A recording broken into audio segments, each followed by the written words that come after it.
Welcome to episode 17 of Cyclops is Waiting for Me, an X-Men the Animated Series weekly recap podcast. I'm Rod. You can look up my music. I'm a songwriter on Spotify and Apple Music or wherever kids get music now these days. Do you really just try to sound more and more like a boomer every episode we do? I'm embracing my age now.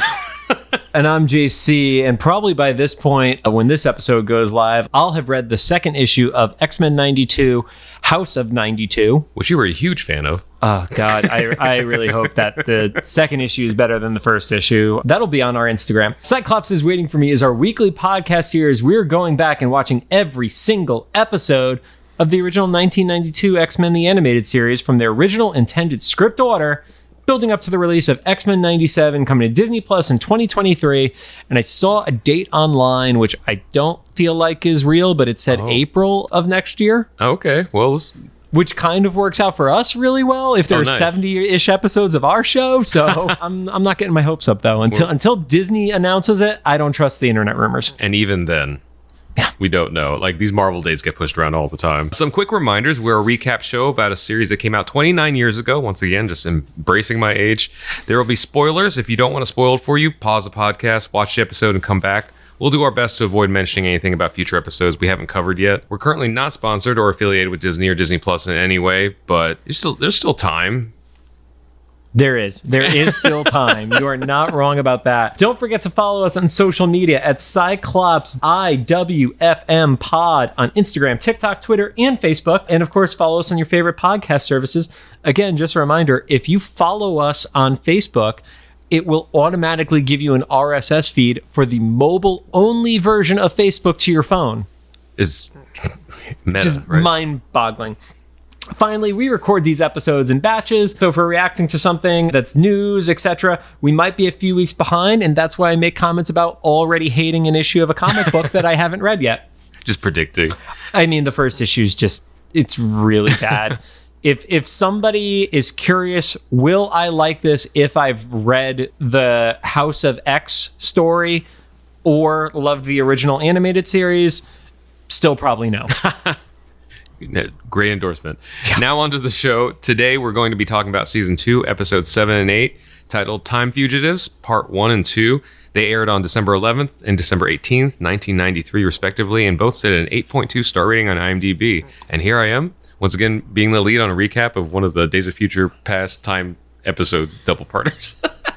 That was completely unintentional. I'm not even messing with you. That's just how it randomized. That's cool. It's my specialty now. It's time travel. Yeah, you the guy who is like, I'm going to take arduous notes because I can't remember anything that happened 5 minutes ago, has to deal with the time travel stories. I have a clip from one of the episodes we recently recorded where you said Rod has the memory of a goldfish, and I don't even, it's not even on your socials or anything. I just have it there as a reminder to myself, like, that's accurate.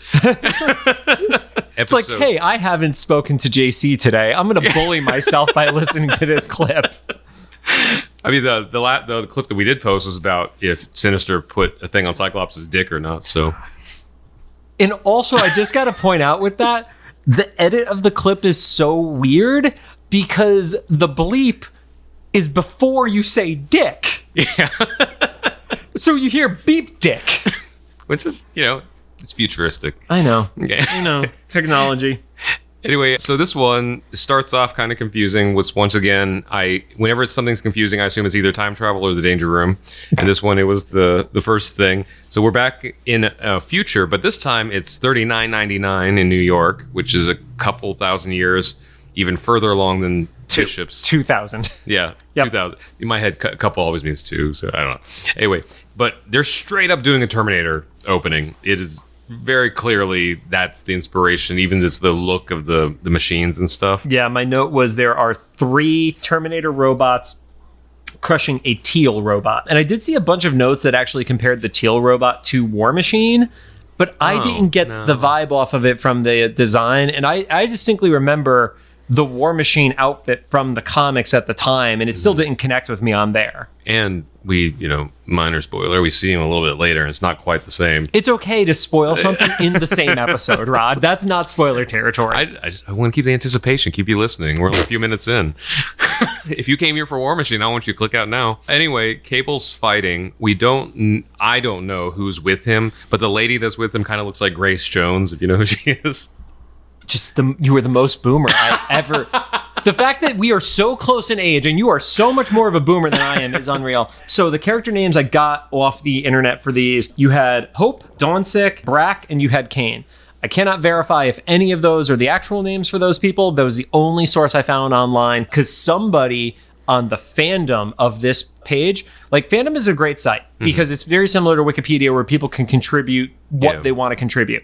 So you get some episodes that will literally just be the date it aired and like who the characters that are in it and nothing else. Then you have ones that are like 37-page wiki entries. This was one of those. So I give some credit to that. If you've gone through this much trouble to pull names, you're probably right. Yeah. The only thing that trips me up is I don't know if there was a Hope who came from a prior story, but the mutant that is currently in the X-Men comics who is named Hope is definitely not this same one in the future with Cable. Yeah. But I digress. Also, we're like, a few thousand years ahead of the X-Men that we knew, so maybe there's just recycling names by this point. Well, the irony is the Hope in the current X-Men universe was a baby who got pulled into the future with Cable and grew up in like this weird fucked up timeline scenario.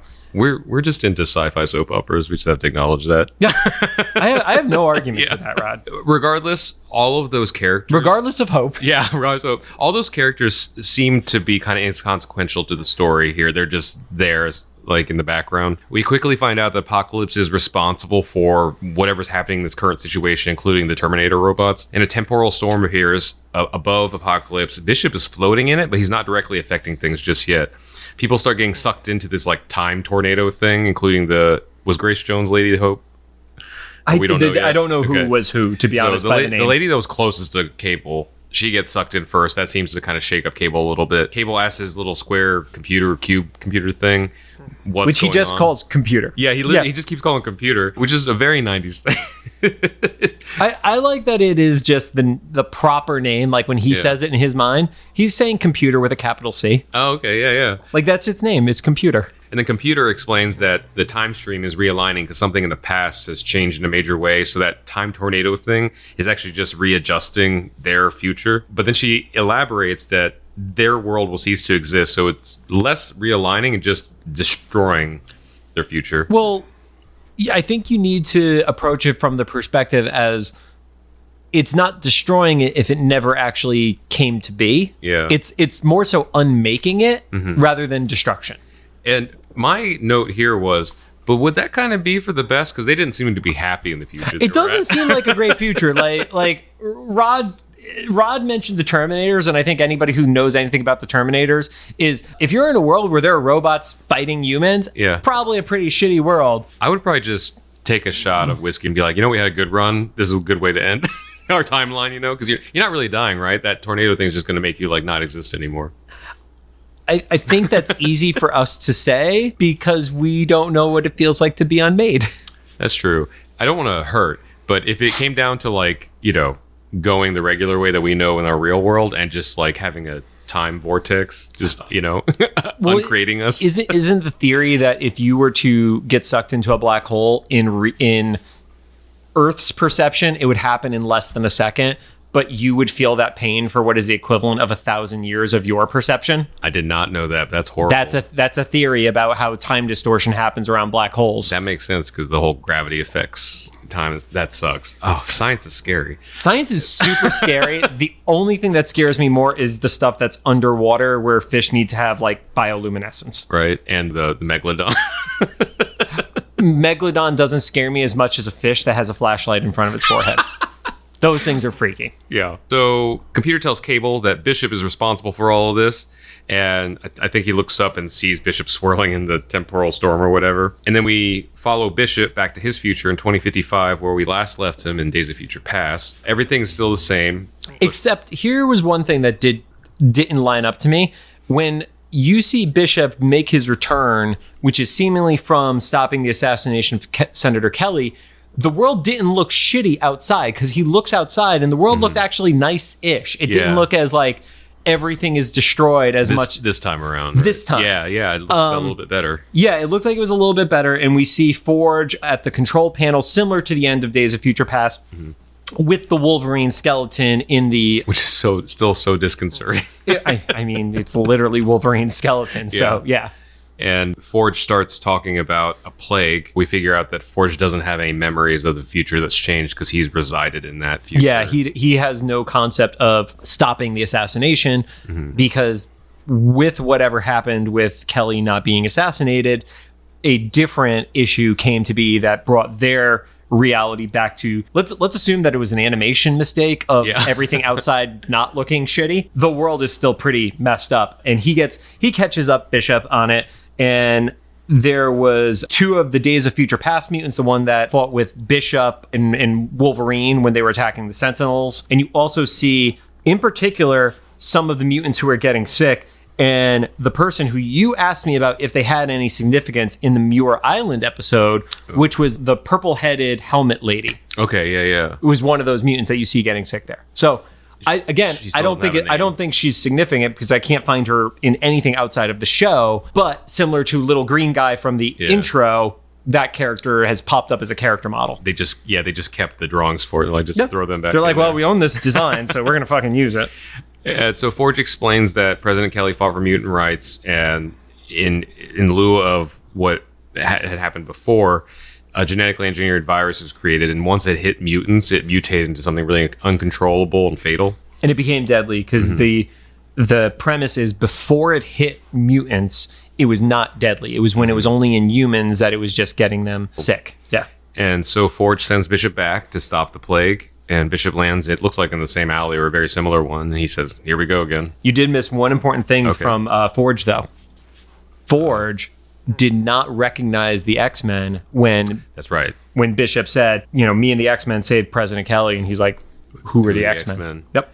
And Bishop goes up to a newsstand again to read the headlines, and he leaves like a futuristic currency. Well, the part that was an odd choice here was the plague had already started at this point. So even though it was not a plague in the Black Death medieval sense where it was killing a bunch of people, you would think that for a time traveler... Yeah.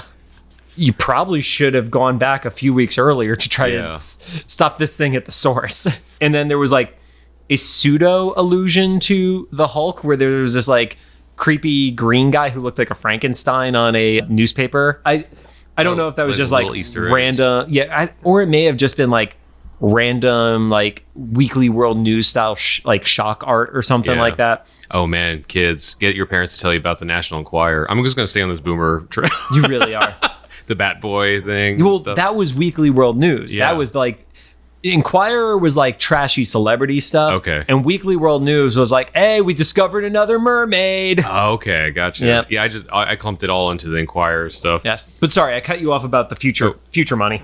Oh yeah, I was like, is this like a physical manifestation of a Bitcoin or something? Because even the newsstand guy was like, what the hell is this? I do love that in our first episode with Bishop, he's getting paid on essentially like a debit card. Yeah. And now he has future coin in his pocket. Yeah, in a future that was affected by a plague. This doesn't check it. Anyway.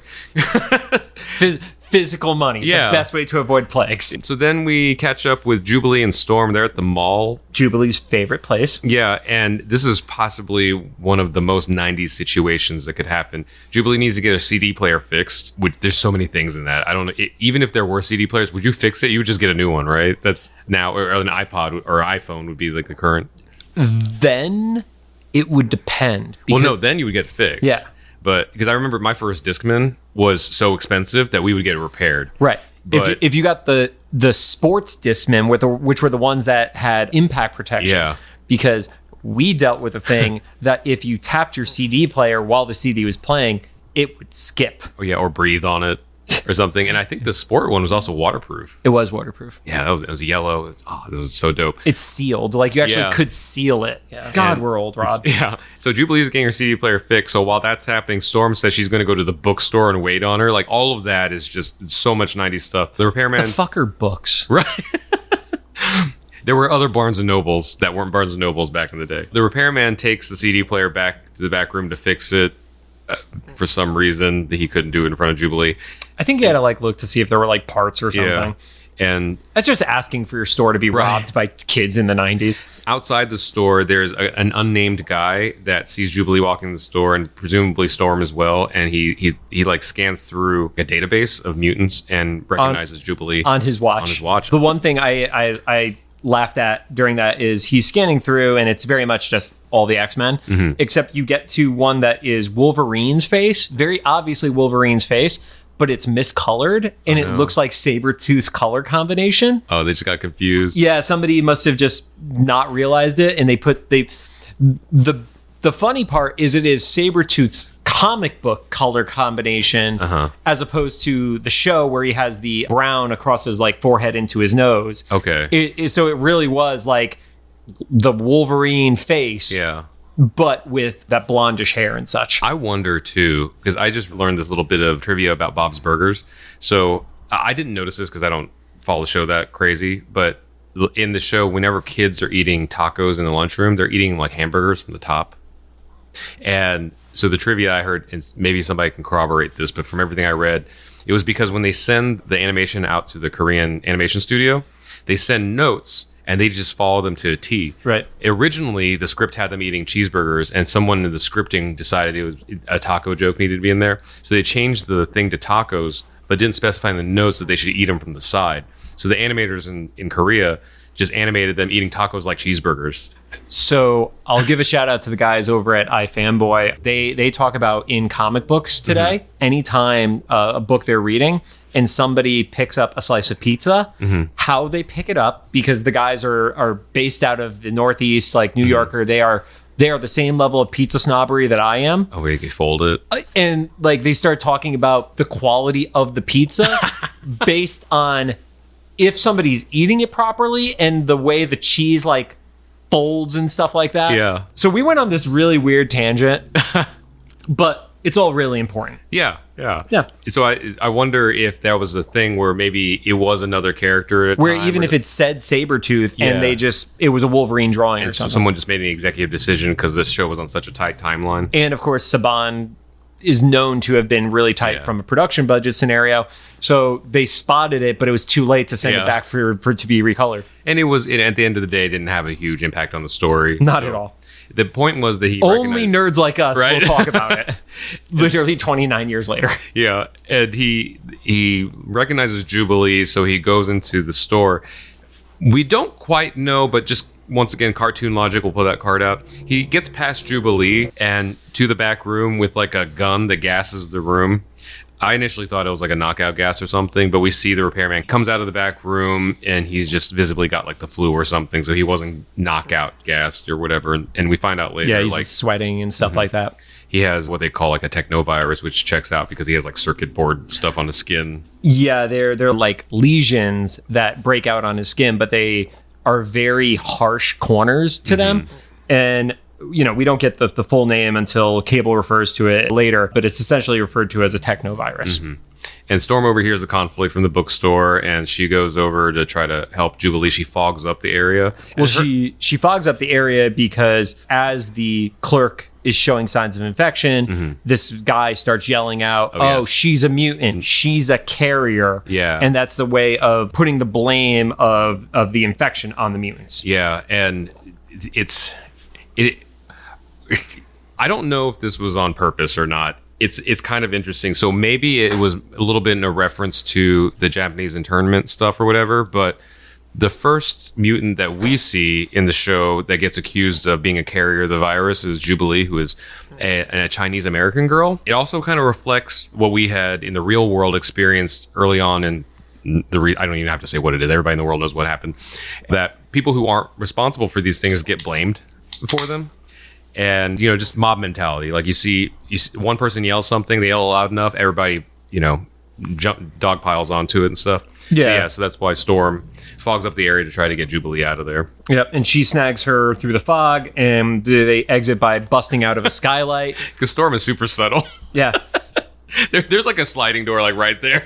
I mean, she didn't need to fly high because I'm sure she could have just gone down out the front door of the mall. Not everybody knew that Jubilee was being accused of being a carrier. Yeah. But no, fuck your skylight. Yeah, and also this fog storm that's happening inside the mall now. Yep.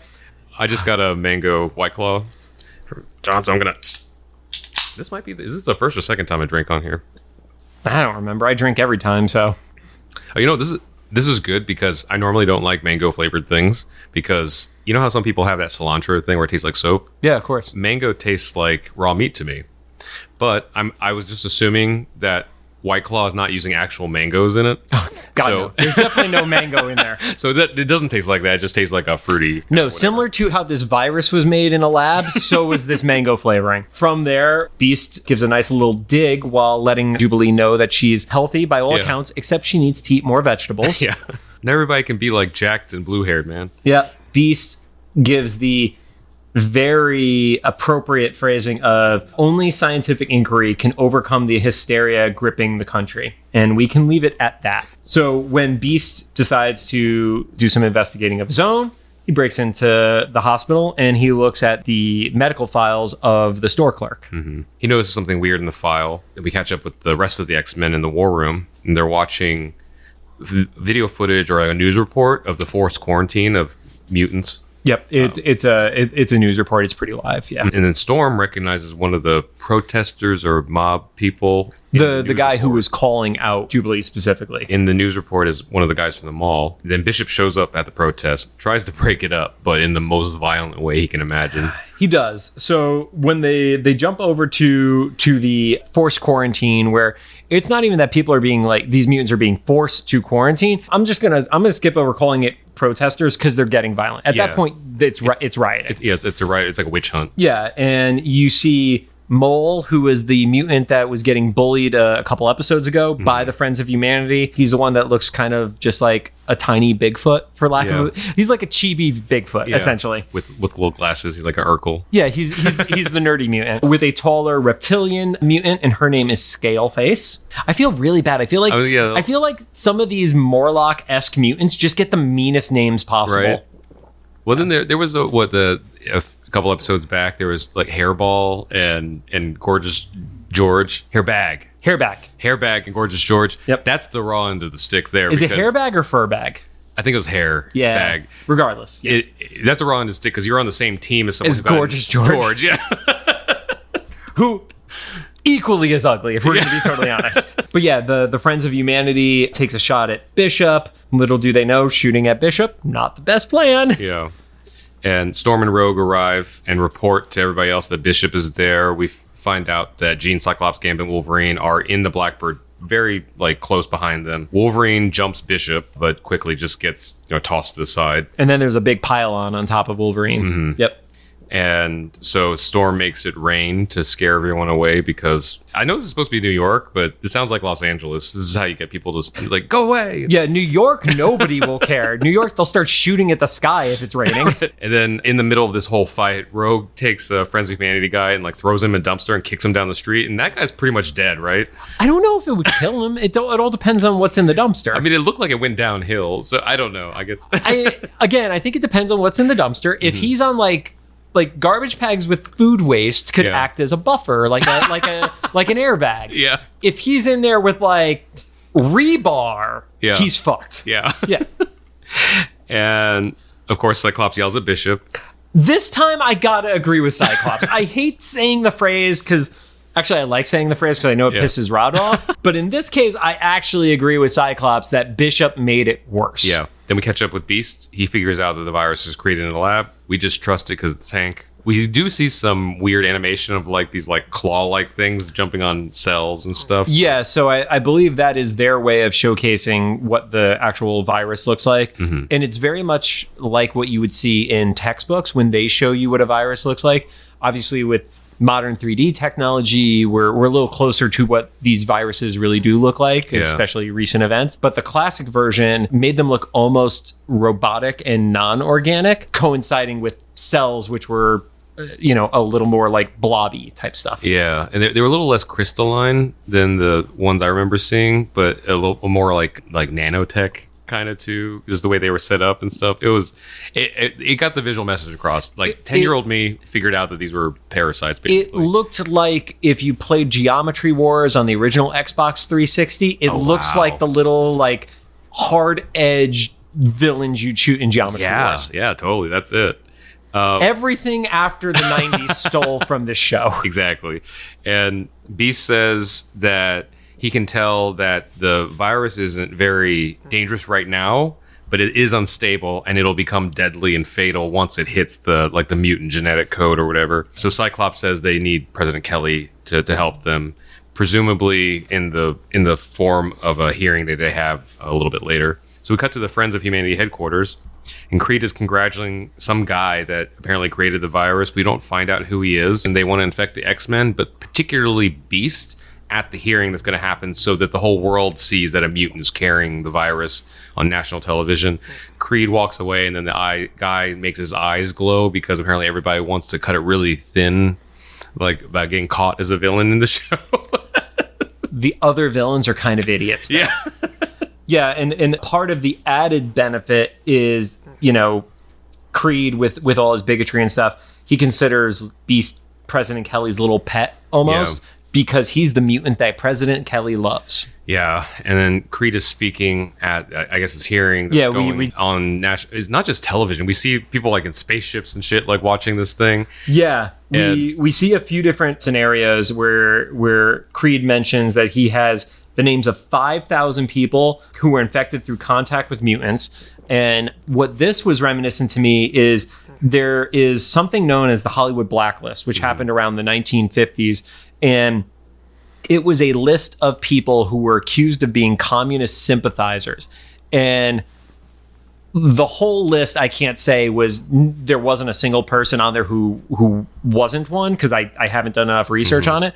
But essentially, this was a way that people were using the fear of the start of the Cold War to get people in Hollywood Blacklist. And it eventually became known as the Hollywood Blacklist. Yeah. And, if you look it up on Wikipedia, the list is like 100+ names of various people, writers, producers, actors, directors, and this ruined their career. And it was accepted, and it went to congressional hearings, and a lot of people ended up losing their livelihoods because they wouldn't go and testify in Congress. Because how do you disprove this accusation? If you're not guilty of something in this, it's the burden of truth scenario. Yeah. And there was no burden of truth to prove they were communists. It was prove to me that you're not a communist. Yeah, it's kind of like if the woman drowns and she's not a witch. Right. Okay, well, what good does that? Okay, sure. Yeah, now she's dead and she wasn't a witch. So, yeah, Creed has a very, conspiracy against big government, vibes. It's not settling because he doesn't have anything to substantiate any of his claims. Right. He just scares people. And we see a few people watching, like you were mentioning. There's this dude with a green head who I didn't recognize, and apologies if somebody did. I said, I reference 6 or 7 different websites when I do recaps for this to try to figure it out. Don't know who the green guy was, but we do see a S.H.I.E.L.D. group, which is the original Nick Fury, back before Sam Jackson took over the vibe of Nick Fury. When he was David Hasselhoff. God damn it, Rob. Please don't bring that back up. Hey, kids, go look up that. David Hasselhoff was once Fury. Alongside War Machine. And then another member of S.H.I.E.L.D., which Rod did not recognize. Did not. Nor would I expect you to, because this was such a classic iteration of S.H.I.E.L.D. in the 90s. But the character's name was G.W. Britt. Okay. Yeah, I wouldn't recognize... I don't even recognize that name now. He is not modern day significant. Gotcha. So, yep. Oh, that sounds like something you say to hurt someone's feelings. I'm going to now. So part of the group, obviously, they're watching this with the X-Men, and then Rogue. I know she called him this, but I had to rewatch it to make sure. She calls him a peckerwood. I don't know what that means, but that's hilarious. I think, unless it's something offensive. I'm pretty sure it's just like Southern slang. It's Southern slang. You're calling him like a woodpecker. Yeah, but peckerwood is funnier. Yeah, and also I guarantee was said around this time on Beavis and Butthead. Yeah, and then not too long later, Rogue calls all the humans that are yelling at the mutants at the hearing rednecks. Which she's not wrong. Yeah, but also hilarious. Given her accent.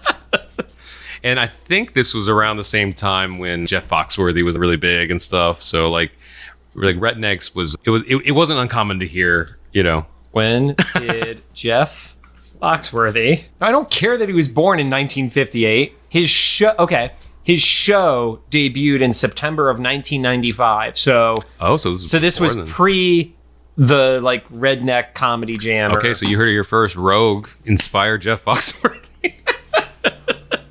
I guarantee if we watched enough Jeff Foxworthy comedy, we would hear him call somebody a peckerwood.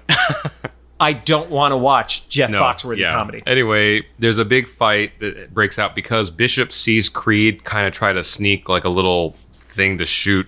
We don't actually ever see it work, but a little thing to get Beast infected with the technovirus. Which the device physically looked like the thermometer that a doctor would put in your ear. Oh, yeah. But it was kind of sharp. It looked like it might puncture it was like pointy, but yeah, if you ever look at those things from a distance, they look like they could stab your skull. So, Bishop jumps in. The Friends of Humanity start shooting at the security for the hearing, which I can't imagine is a great idea to get invited back. Yeah. And at that point, during all the kerfluffle, let's go with kerfluffle. That's a good word. Creed ends up infecting himself because he's unable to get close enough to infect Beast. Yeah, I assumed it was by accident, and also because bigots tend to not be the smartest people in the world.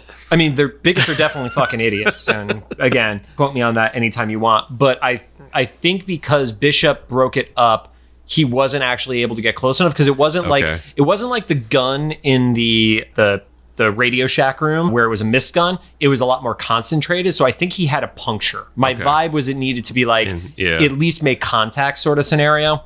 So I think he was like, well, at the very least, I could blame him on infecting me because he was literally just like right next to me. Yeah. So Creed breaks out. Once again, the virus is very visual. And so he rips his shirt open. He tells the camera crew, like, look at what this did to me. Also, like that I work out because I have visible abs.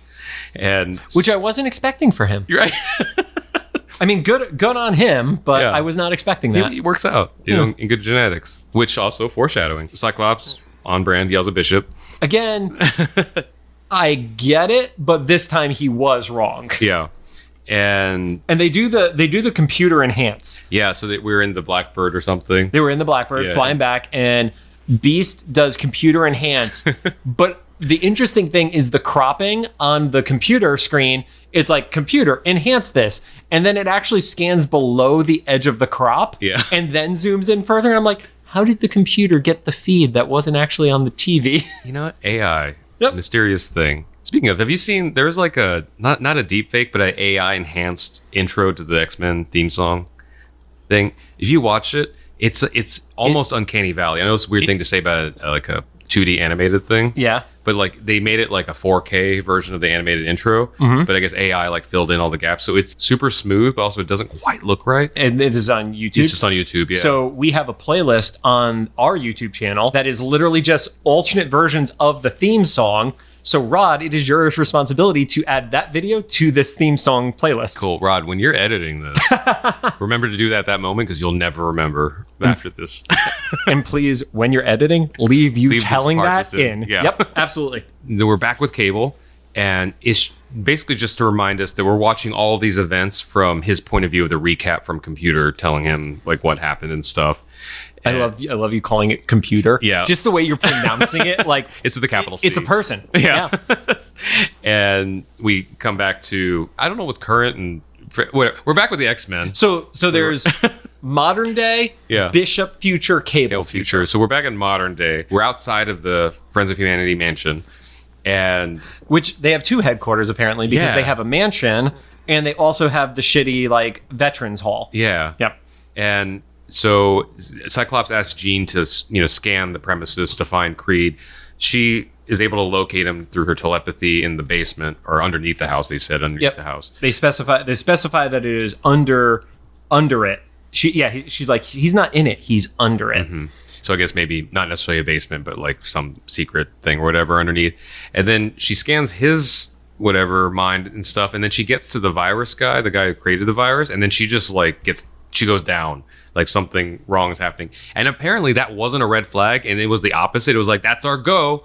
Like, let's go for it. So the theme song plays as the big epic montage of them breaking into the facility. It's the epic one-sided fight. Like we had the fight in the very first episode where they were going against the Mutant Control Agency facility. And you had a little bit of resistance. This was the X-Men just messing up rednecks. Yeah. Rogue's words. Yes.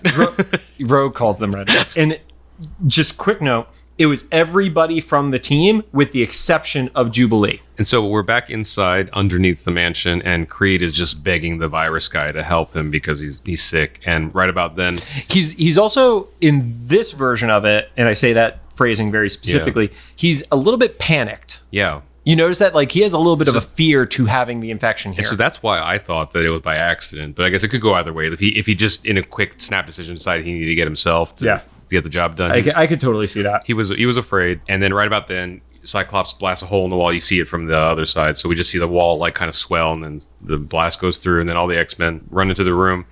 Very quickly, Apocalypse reveals that he was the guy, the virus guy. Right, and that's where it was probably like my favorite moment of this particular episode, because Creed instantly identifies Apocalypse as a mutant. And Apocalypse is offended by this because he says, I am as beyond mutants as they are beyond you. Yeah. That's so it's like, you're not even an ant to Apocalypse. Yeah. Go fuck yourself. That was a really, really, I love Apocalypse, because that whole like theater actor vibe that they got these voice actors from totally works for Apocalypse. Yeah. And then we get a little bit of a fight. Apocalypse has my second favorite phrase, which was basically the purity of oblivion to your world. It's like, geez, you read a lot of the New Testament, specifically the books at the end. Yeah. So Bishop throws like a bomb or something. It's like an incendiary grenade, I think is a fair way. Yeah. And once again, it's like this, it's the virus version of like Beam in the Sky. There's like one tank that contains everything. So he blows it up, and so everybody just gets the hell out of there. And Beast specifically rescues Creed and tells him, was this one of your favorite quotes? I did like this. It's not as good as I am as far beyond mutants as they are beyond you, but remember, Mr. Creed, a mutant saved your life. I love it's such a good middle finger line. I love Beast's pettiness. It's like borderline bitchy, and that's why I like it. And so they all run out, and Apocalypse gets pissed. He's like, my beautiful virus, and apparently he's not so far beyond everybody anymore. But he does grow beyond the size of the mansion. I'm pretty sure that's proof that he's beyond everybody, Rod. Like, that's like inarguable proof of how beyond everything he is. And he blows up the mansion just by growing bigger than he's as tall as like a big version of the Sentinel. He's like Master Mold size at that point. Oh yeah, good point. And because Master Mold's the only one of the set size. Sentinels just change whenever they need to. Yeah, those are plot devices. And then he blasts the X-Men. We don't actually see them because it's a kid's show, but they're gone. Like, we know. It's a white light that they are gone. And so we assume that the virus never spreads.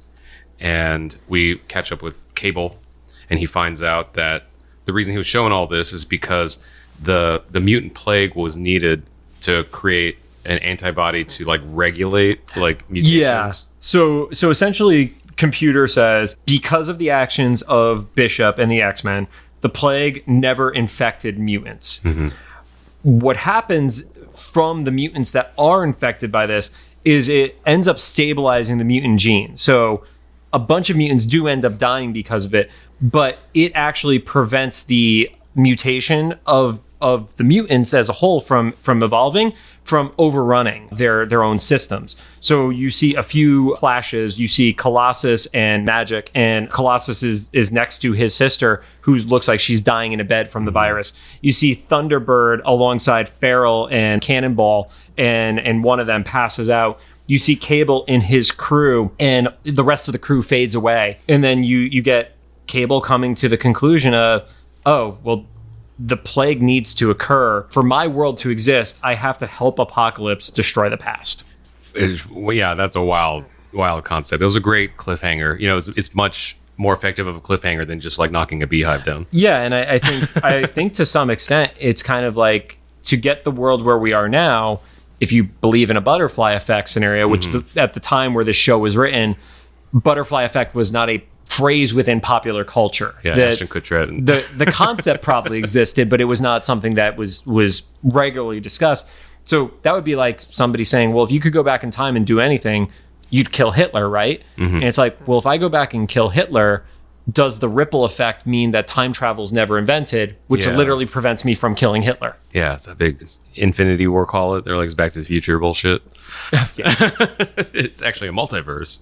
Now we're in part 2 A lot of the beginning, the first couple moments and stuff, just reiterate the end of the previous part. So we catch up with the part where Computer says that millions in the past must die so billions in the future can be born. Right about then, Cable's son, Tyler, runs over and cries for help. And the only reason I know his name is Tyler because Cable's like, Tyler. Yes. Otherwise, that's a totally fair reason to know the name of that character, no doubt. And so he starts disappearing as he's crying for help. So Cable just immediately takes a time portal back to Bishop. And it makes sense that in 3099, like 2,000 years beyond where Bishop was, that the time travel is a lot more like eloquent. And he's able to like time portal back to exactly where Bishop is. And so they arrive roughly around the same time, both like Terminator in, and Cable tries to immediately shoot Bishop and they fight. Bishop repeats something he said in Days of Future Past where he says for the future and then tries to blast Cable. And Cable gives a great response during that fight where it's you can't stop the plague your way. Yeah. And it's a really cool thing to hear him say that because he doesn't say definitively you can't stop the plague. Mm-hmm.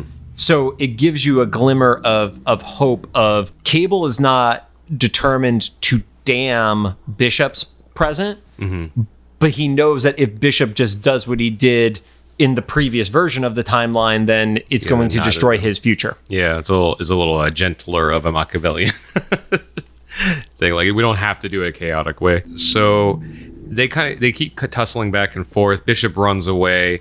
Cable does a body slide, whatever that means, and intercepts Bishop and JC. Yeah, a body slide is essentially just teleportation within an area, and the part that you pick up on the more you see Cable and stuff is he says body slide by, and he'll say by one, by two, and that's his way of communicating how many people he's actually sliding with. So when he's by himself, it's body slide by one. Later on, he particularly says that with another character, and he says body slide by two, and that's why that other character teleports with him. I would love to see Cable in like a crowded room and specify a number, and Computer's like, wait, what? Which one? Or Cable gets drunk and he says body slide by pi, and then you see a guy teleport into the room next to him, and it's just the arm. Yeah, that's like a Rick and Morty took over X-Men. It's very Rick and Morty joke. So they keep fighting. Basically, it's just them kind of chasing each other down the street, but time portaling between each other and body sliding or whatever. And it's with Bishop making his way to that same protest from the previous episode. And once again, a lot of this episode repeats various sections of part one that we already covered. Cable asks Computer to find Bishop's aura trail, which after you see it through his view, just looks like a fart trail. And so Computer keeps pushing Cable to destroy Bishop. I know it's a non-sentient, machine or whatever, but it feels like she's getting more aggressive with every step. She's like, kill him, kill him, kill him. She doesn't go hardcore and like get full sentient and like going like the Computer from 2001: A Space like Hal, Odyssey. Yeah, she doesn't go full Hal. But there is a coldness to Computer because of the fact that she's computing. Yeah, and like objective. Yeah, in an earlier scene where she's talking about millions must die in the past so future billions are born, she says the phrase, it's mathematically simple. Yeah. And that's like the super cold aspect of Computer. Yeah. So, oh, it sucks. And so... Not for us. We're already born. Right. That we know of. Simulation. I don't know. Getting a whole... That's another podcast. So... Cable is watching the news report of the forced quarantine riot thing happening that we saw in part one, and he runs over to it and he appears at the protest. He body slides. He body slides because a cop he runs into a room. There's a bunch of people who are scared shitless by the giant guy with the gun, and then they all run out. A cop pulls up, and right as the cop pulls up, he body slides out of there.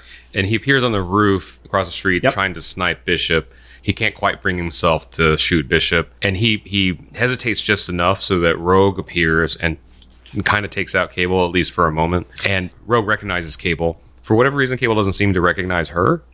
Right, and this is really the first episode where we acknowledge that Cable is a time traveler.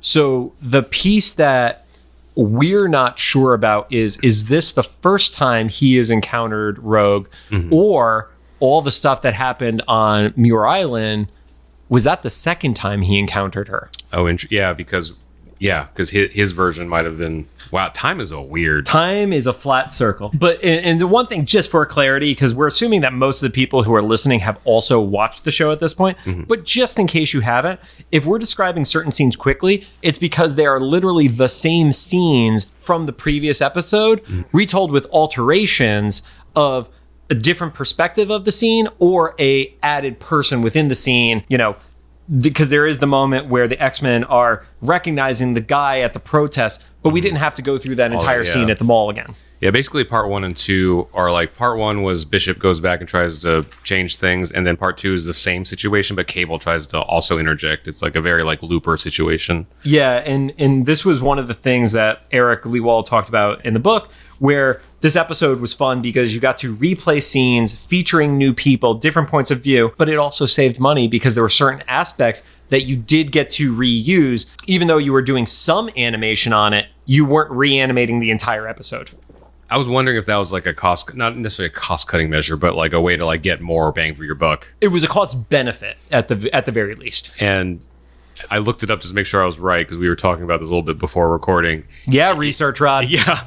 At the moment that's happening, it is called a bottle episode. So I don't know if this would apply to animation, but in traditional like live action sitcoms and stuff, a bottle episode is like whenever you see a season and there's like one episode where they stay in the same room the whole episode or something, it's something so they can cut the budget for that episode to use it for a bigger episode elsewhere in the season. And some shows where you see that, it is also literally like clip show episodes where it's like, like Michelle Tanner is in a coma, so we're going to replay highlights from our series, and that's how we're going to end this shit. Anyway. So Cable does eventually pull the trigger to shoot Bishop, but Wolverine gets Bishop out of the way, and they have a little bit of a tussle. He called him Rookie again at that point, I believe. Yeah. Oh, okay. Yeah. Which he didn't do in the previous interaction. Yeah, okay. And in the part 1. In the part 1, Fugitives. And Bishop takes a shot at Cable, but it's much like Tupac at Coachella. It was a hologram. I was waiting to see where you were going after saying takes a shot. It's like Tupac. Yeah, but the only thing I give a little bit of discredit to Bishop's training is if you shoot something and your shot goes through it, you don't continue to keep shooting through the thing you shot through. I mean, Bishop's just shoot first, ask questions later in a very literal sense. Yeah, I 100% agree with you on that one. His strategy was not the finest. And we didn't mention this earlier, but when the Blackbird arrived with all the X-Men, it landed on the roof of a building. Yeah, they literally parked their massive ass jet. Like, this is not even a prop plane. This is a big fucking jet on the roof of a building. So in the middle of all the shooting and fighting and stuff, part of the roof gets blown away, and so the Blackbird starts falling. And Jean tries to like hold, and she is holding it up with her mind. Yeah, telekinetically, she's holding it. Very difficult for her. And Rogue sees this happening, so Rogue actually goes and helps her, because end of the day, the X-Men will always protect first before they engage in a fight. Cyclops starts to fall, but because of, at this point, they're way more cohesive as a team than they were in the first season. So as Cyclops is falling, Storm is there to catch him before he splats. Yeah. So Jean actually kind of didn't even really need to worry about Scott, because she's like, we can prioritize. And there's also something that I think gets used in the comics a lot. We don't see it as much in the show because it's so fast-paced and kinetic because it's animated. But Jean usually has a telepathic link to the entire team, where whether it is the field leader who's communicating through her kind of as an internal walkie-talkie system, or her just telling people what's going on. Yeah. So they could have been communicating, and it was kind of one of those, we don't need to show it because they're a team and they're cohesive, but you can also factor they probably are doing that because they have learned to better communicate in the heat of battle. Yeah, and they're able to coordinate so much better. All that time in the danger room fighting like that, when Gambit messes up stuff. I mean, Scott just doesn't talk to anybody in the danger room. Yeah. And there's a nice little detail that I think is a detail, but Cable takes a Friends of Humanity guy and he throws him against the dumpster instead of into it like Rogue did in the first episode. If that wasn't on purpose, it was an amazing coincidence. So you keep seeing some back and forth with Cable and Bishop. One thing that stood out to me is when Cable double pumps his gun, it actually shifts the power of the gun. And instead of it being like a single shot trying to just shoot Bishop. He ends up double pumping it, hits a car, and then it kind of like absorbs power and then blows up, very similar to Gambit's charging. Which is arguably a more dangerous weapon because it doesn't, has that delay and you don't really know what's going on. You're like, why is this thing flashing bang? And then Bishop shoots Cable in the arm, and you kind of realize like, for the metal arm, it has a little bit of weakness to it. Yeah, it's just robotic. And so Cable body slides to what he says is HQ.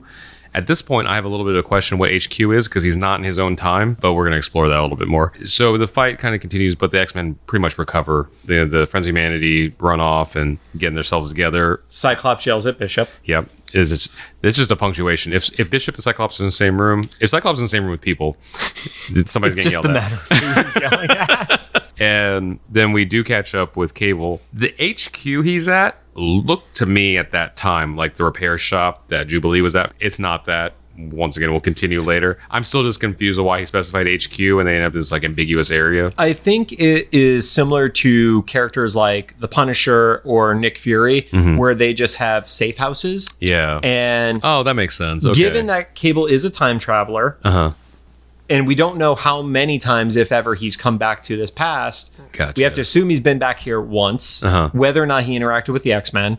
And this is just a spot that he has established in this era of, if I go back here, here's my safe spot to go to. It's always funny to look back at past visions of the future, if that makes sense.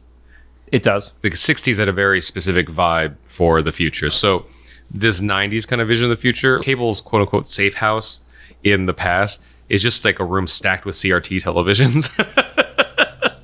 Again, very similar to what the Punisher's safe houses would look like. And so he's at his safe house HQ, and he asks computer to give him his like basically dossier of all the X-Men stuff. Yeah, his phrasing was, "They're not the wimps that I thought they were." And he kind of brushes off Scott and Jean, so we kind of get a sense that he knows them for some reason. He actually says, he's like, I know all about them already. And then we go through the other X-Men, and then he pauses at Wolverine, and you just see a light bulb kind of click. He doesn't say anything. Well, computer is telling not just who they are, but what their power set is. And when he hears Wolverine, it starts to go on to whoever is next in the lineup, and he says, go back. Yeah, and so he says Wolverine can instantly heal, basically, is his power. And then we return to DC. Beast is actually right before the hearing that we saw in the previous part. He's outside and talking to the press. And he says the virus has shown no sign of contact with mutant DNA.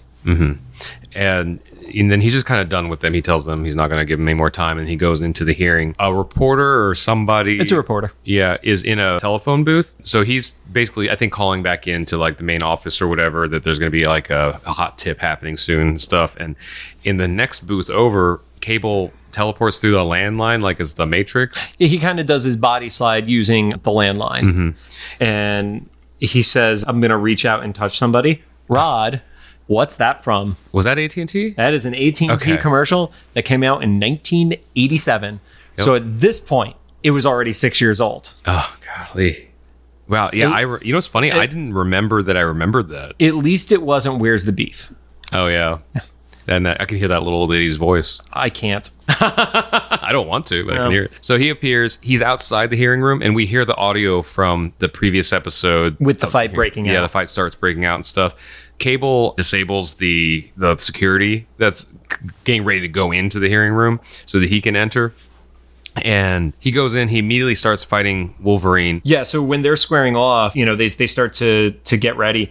And Cable calls Wolverine outdated, which is kind of ironic because at this point, we don't have indication as to how old Wolverine as a character is. But you have Cable, who is very battle worn and also has like white hair. So he actually... physically looks older, but I think it's also because, he is from the future and Wolverine has no concept of where he's from. There's a weird detail of Cyclops losing his visor that was completely inconsequential to the fight. I thought it was going to be something bigger because they focus on the visor falling to the ground. Then he just puts it back on. And then, the fight plays out like it did before pretty much. Creed gets sick, and right around that time, Cable body slides with Wolverine to HQ in the way that you mentioned with the body slide 2. Body slide by two. By 2. And as they're body sliding, Jean attempts to scan Cable before they're disappearing and he's out of range, essentially. Yeah, and we find out at that point, I had my notes, HQ's a CD motel, but it makes a lot of sense where you said it'd be It's a like a safe safe house. house. Yeah, he's there. He tells Wolverine what's going on before just shooting him. Well, he says He tries to convince him. He needs his help. It's a techno virus. That's where we're formally told that it's. I guess that was the 90s way of saying it was made in a lab is techno virus, whether it's nanobots or whatever. I don't even think we knew the phrase nanobots at that point. Wolverine doesn't believe him and he kind of like stuns him again, knocks him out. And we're back in the Blackbird like we were in the first part. And Jean reveals that she was able to read a little bit of Cable's mind. Right. And Jean says he is more important to the future, our future, than you can ever imagine to Scott, which is some crazy foreshadowing for Scott to not pick up on. Yeah. Well, I don't expect much from Scott these days. I think he's just scared to yell at Jean.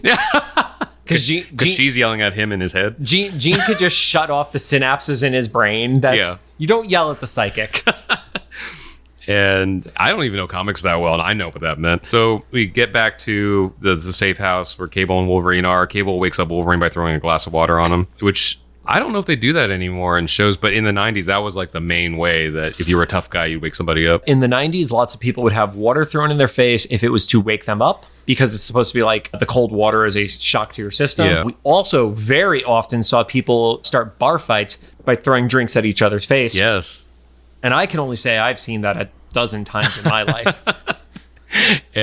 Oh, yeah. I've actually legitimately seen it once. Okay. Yeah. I was guest bartending at an event once, and I accidentally spilled wine all over a customer. It didn't start a fight, though. That's very different than what I saw, which was one of the bartenders may have launched whipped cream across the bar. His aim was off, and he ended up hitting a customer, and she proceeded to throw her drink in his face. Sounds like a fun night. Our bar was not a good bar. But back to Wolverine. Yeah. And so Cable then body slides him and Wolverine to Creed. At least that's what he says. We don't see it. To the headquarters. To headquarters. Yep. We don't see it immediately, but we see the teleportation. Then we go back to outside the manor, and we see the same break-in as the first part happen again. Completely different music. This is one of the times where, even though it was a similar scene, they actually did different animations for some of the fight. I was wondering moments. about that because it looked really similar. It was very similar, but it was not just one-to-one. At least from my memory from 3 nights ago, it was not a one-to-one for every scene of it. My memory from 2 hours ago. Yeah, Rod. I don't remember. How fucking goldfish. And most of that fight is pretty much the same. Yeah. We see how, I thought this was a cool detail, where we see how Cyclops got down to the lab. We see the other perspective. He like blasts down into the ground. Right, which is the opposite of what we saw in the Master Mold episode, where Cyclops made his way up by shooting them outwards. Yeah. From there, you see a scene between Creed, who's sick, and the guy who he doesn't know is Apocalypse yet. And he basically... He's in a little more of an angry mentality than he was in the previous part, because in part 1 he was kind of pleading. Scared, yeah. Whereas this one he's like, I can't be sick. I need to be there to direct events. Mm-hmm. And so, but they kind of leave it at that. So I guess we're supposed to infer whatever we need to at that point. Well, I think that's the spot where he has started the mutant propaganda against Beast for infecting him, but he knows that the length of this virus is a few months. So he can't be there to help the narrative. Because at the end of the day, Creed is very much like the propaganda style of attack against mutants. He has other ones who are doing like the grunt work and the real dirty work. But he's the one who's leading the narrative. He's yelling the loudest. Well, he's yelling the loudest, and he's manipulating. Yeah. Yeah. So, for him, it's a matter of, well, I need to be there so mutants get properly blamed for this. Yeah. And right about then, Cable does appear with Wolverine and immediately zaps Apocalypse. It stuns Apocalypse long enough. Yeah. Most of that fight is also the same. Yeah, you do get Cable, who says, I don't even know who you are. It's very much a Thanos Scarlet Witch moment in a way. He's like, I don't even know who you are. And the name's Cable, remember it. And then he's going to say that after the commercial break too. Yeah. Is there even a commercial break in between? It's really hard to know when you're rewatching this on Disney Plus. Yeah. Because if you're not paying attention for the commercial break, you don't actually get the break in the show. The only times I kind of notice is when there's like a string or orchestra swell up. Or it's like the one where Bishop first appeared and you had the moment, it cuts to commercial, and then you get the exact same moment right after. But they change the dialogue just like a little bit. Yeah, you get the tweak. So the fight breaks out in a similar fashion. Apocalypse still makes his giant like jackhammer arm that shoots Rogue up into the ceiling. And again, just shows how strong Rogue is, because most of the other X-Men would be dead if that happened. Yeah, this is their second tussle with Apocalypse hand to hand. Right. And also, like, the second time she has gotten thrown into, like, steel and made a dent in the steel from her body. And so all of it plays out the same until Bishop throws his little bomb thingy, and it doesn't make it over to the virus tank beam in the sky thing or whatever. And they let Wolverine get thrown into it. Well, Wolverine was going to get pushed out of the way by Bishop. Okay. And Cable stops him. And Bishop is like, what the hell? And Cable can't explain the entire thing fast enough, but it's like, you have to let him get infected. Yeah. So everybody's freaking out because they're like, you killed him, because you can see the virus starting to spread the same way it did before. And because he's like literally getting hit with the super concentrated like vat of this shit. And I guess the world supply, right? Apparently it's the world supply is in this room, and then the tanks in the subsequent room behind it. So that's when Bishop throws the incendiary grenade, and that's what destroys the virus.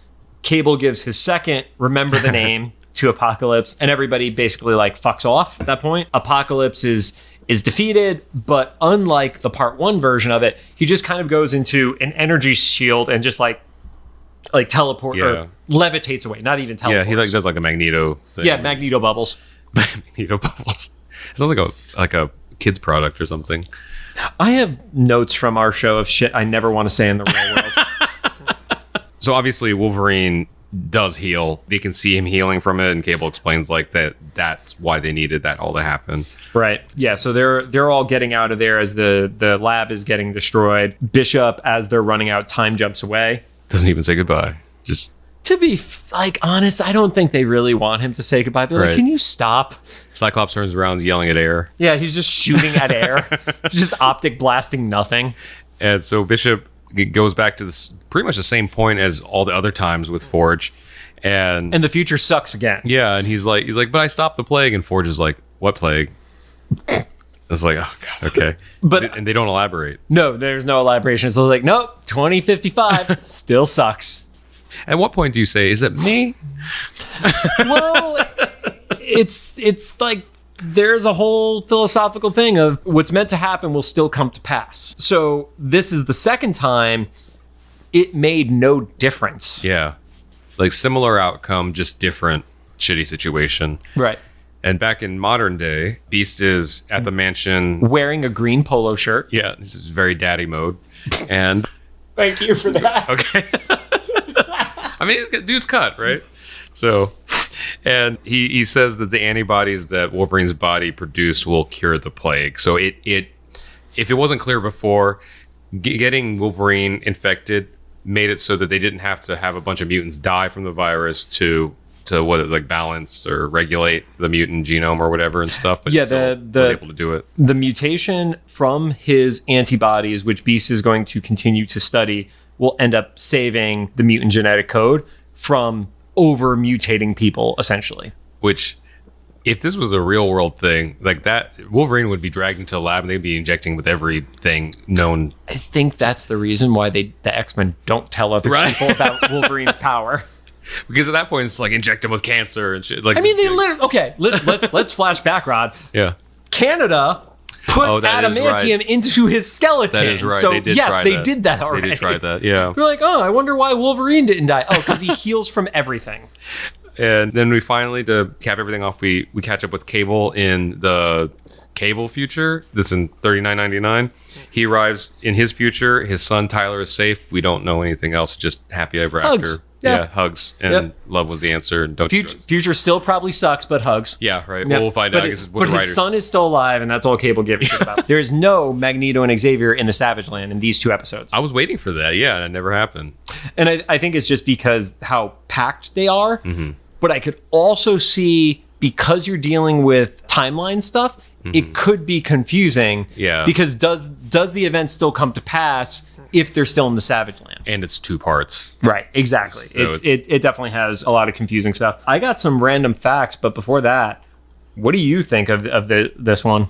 Like, this was more of what I remember Days of Future Past being like. So I think you just confused Days of Future Past. I think I just melded them together. Yeah, as one 4 giant part episode. And I don't even know if I saw both of these episodes because I'm just gonna admit, like, younger Rod was not any less of a goldfish. So I might have even started watching the second episode and just thought it was a repeat.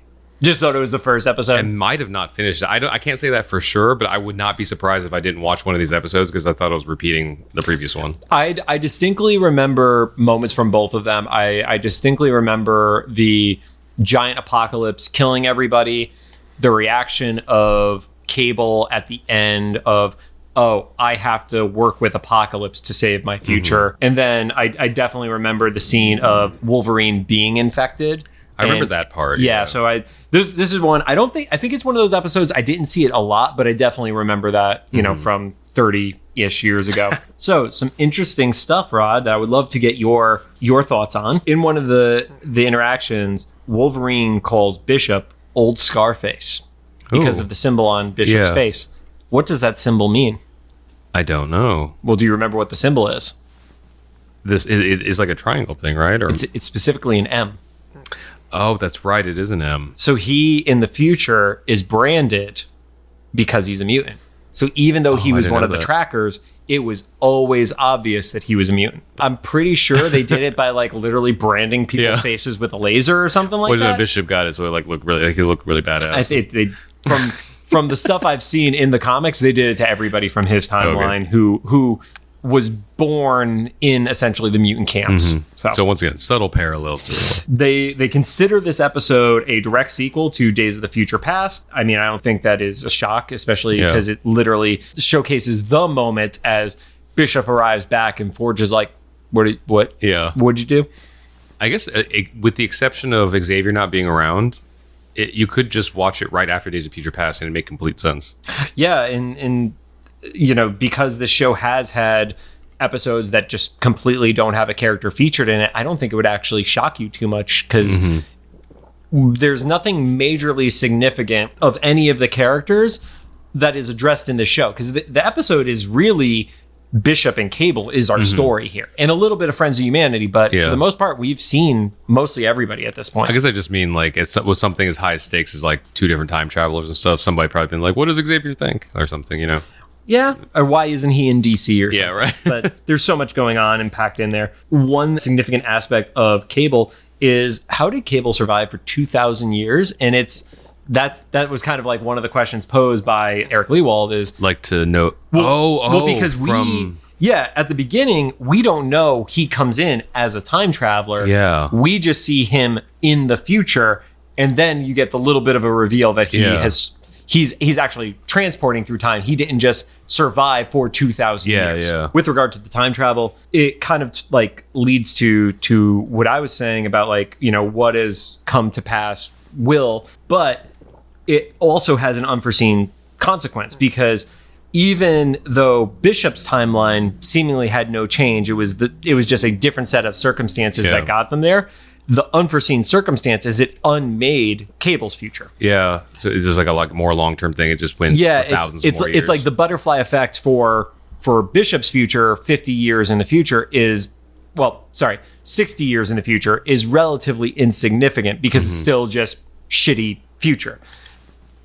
As it ripples over time, the ripples get bigger and bigger to the point where Cable and all of his compatriots don't get born, essentially. And to anybody that is only familiar with like current Marvel MCU stuff. This is before multiverse stuff was in like the animated show, and I don't even think the animated show had multiverse stuff going on. So this is a singular timeline. Yeah, I don't think they really touched multiverse in the TV stuff. In the comics, multiverse was addressed. It was addressed in a little bit of a different scenario. You had What If as a series. Yeah.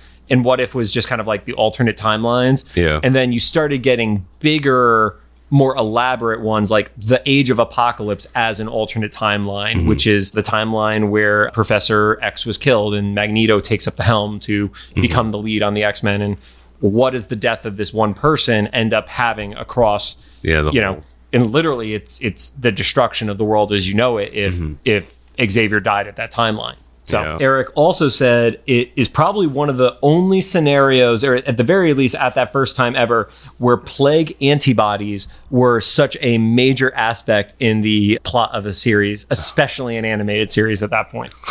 Foreshadowing. Right? The cool Easter egg from the episodes, the patient list that McCoy is looking through is actually members of the crew and their family. So if you pause and you look at those and then you check out the IMDb of the show, you'll see lots of crossover with those people. That's cool. You got cast as somebody's going to die. Yeah. All these people have the plague. And then the final one, seeing Ileana with the virus. In the comics, she actually dies in a similar fashion to a virus that is known as the Legacy virus. I think I vaguely remember that. I also mentioned, because there was the plague that infects the Morlocks, where it was Gambit who got infected by that. Oh, yeah. So, loaded episodes. Very loaded episodes. Rod, have fun editing this. Right. I hope you enjoyed it. I really like the Days of Future Past timelines, which are stories that I include this as part of it.